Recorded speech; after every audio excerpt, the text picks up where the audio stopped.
Good morning. I beg you, please share this video. I really don't care about the numbers. But for black people, for black women, I need you to hear this if you don't hear nothing else in your damn life. Sister, if you are giving birth to a child, if you plan on giving birth to a child, I need you to listen to me. Sisters, I need you to listen to me like you ain't listened to a black man before.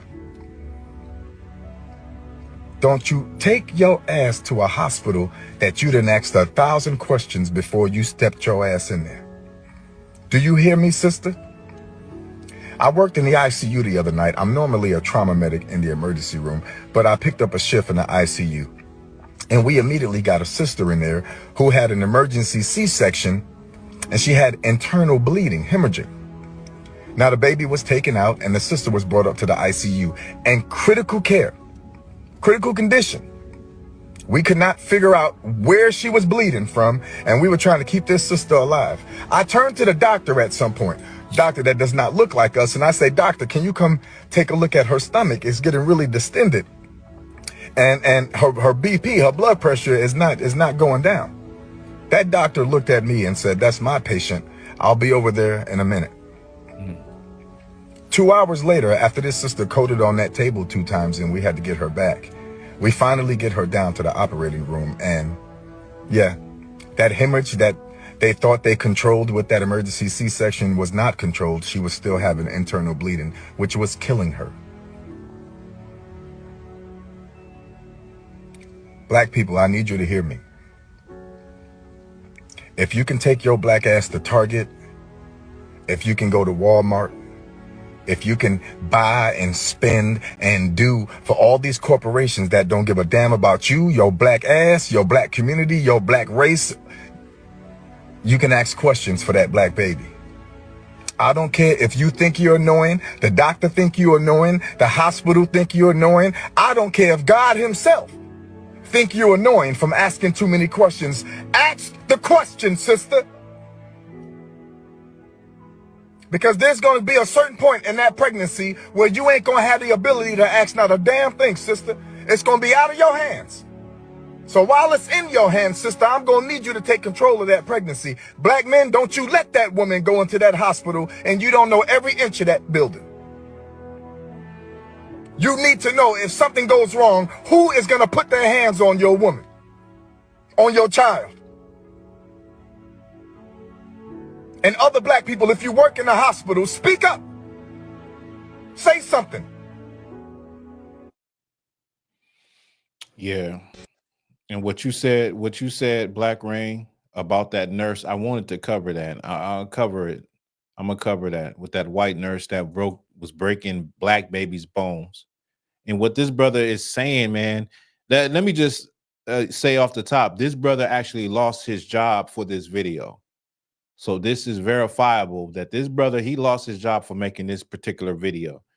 And he's in there on a different shift, working and seeing a sister that's bleeding to death. He speaks to the doctor, tell the doctor, you don't see what's happening to her. Doctor said, that's my patient. And this goes back to even the video I did about firefighters, with the firefighter, what the brother was saying, the firefighter said in the 60s, and I still believe it goes on today, but he said in the 60s, when he was a firefighter, it was common practice for them to pretend like they didn't hear black people screaming in those homes that were on fire. They would just pretend that they didn't hear those screams. They wouldn't go in there and save them. And I said, you don't know. It's really just you and the Most High. You really gonna have to, you will hope that the Most High has mercy on you when you're in a situation of need, when you're in a situation when you need a firefighter as a black person, when you're in a situation where you need an EMT, when you're in a situation where a nurse is taking care of you, when you're in a situation when you are having surgery, or you are, having a baby, having a C-section, like in this case, where the sister was hemorrhaging. He said that she coded 2 times, meaning she died twice and they brought her back. During this whole time, while the doctor is taking a sweet time, like, that's my patient. And he mentioned that the doctor wasn't black. And doctor's like, I know my patient. Meanwhile, this woman then coded 2 times. And so the brother is a stand-up brother, and he definitely loves his people. We need black people just like him that have compassion on their people, man. That's the type of people, black people, that we need when you are in these professions. We need black people that have compassion. We don't need black people that have disdain and, feel some type of way and are emotional. We need our people who are in these professions to have some compassion on your people. Understand where your people are coming from. And I'm not saying that there's not people like that, because I've encountered them. There's a lot of good brothers and sisters in professions like these that look out for their people. They not broadcasting it, but they'll whisper to your ear like, listen, do this, do this, do that. You know what I'm saying? But these are the type of people we need. Even if you lose your job because of it, I'm grateful that he made a video like this. He spoke to black men also. First, he spoke to black women. He said, you need to ask all of the questions that you need to ask, because when you're out cold and these people are standing over you, and your life is in their hands, you can't ask no questions no more. And as a black man, your woman is having a baby.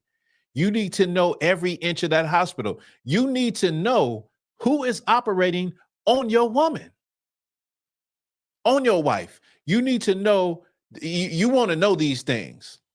You want to look them in the eye. You understand? You want to know these things. And just to give you a personal story, um, this was about what, 2, 3 years ago. I don't I would say about 2 years ago. My mother, you go in for those routine visits.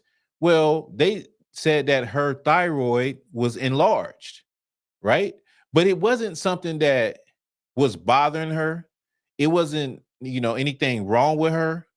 They just said, they want to try to do surgery on it, which, she consented. She consented, And when they did the surgery, they cut too deep.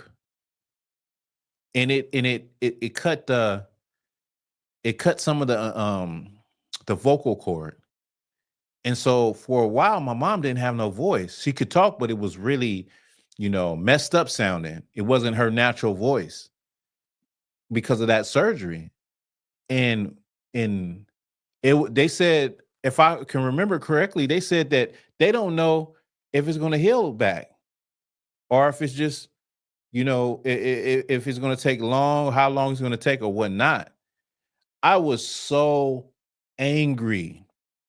I was so angry that I said, I want to see this doctor, this Asian doctor, because, these people, they're just doing, it's called a practice. Doctors are, they are not 100% sure on anything. They're practicing medicine. They're trying new techniques. A lot of times they're just cutting into people just for a student to stand around and look and learn. And so I got to choose my words wisely.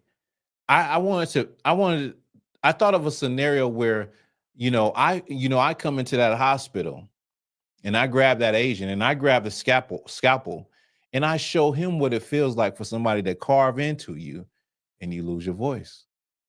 I'm just saying it was a reaction, but you have to understand these things. When your family members are under the knife, you want to know, you want to look those people in their eye. Okay, you're going to do this. And then what? And then what comes from that? And then after you do that what? So I can expect this. Okay. I better. I better. You understand? Like, people tend to have more compassion. This is well known in every profession. People are more compassionate when it's people that look like them. I said this before. I went into the book Medical Apartheid, and it spoke about the fact that even during slavery, it was almost like black women, their pain wasn't the same as white women's pain, whatever it was. And it's similar today where our pain and the things that we are concerned with are not as, important to people who do medical professionals who don't look like us. And so we have to be very what's the word they use for terrorism? We have to be very vigilant. We have to be very vigilant when we go in for procedures. Our family have to, you want to know everything. What this brother was saying was on point, and he lost his job for it. And you know why he lost his job for it? Because it was true.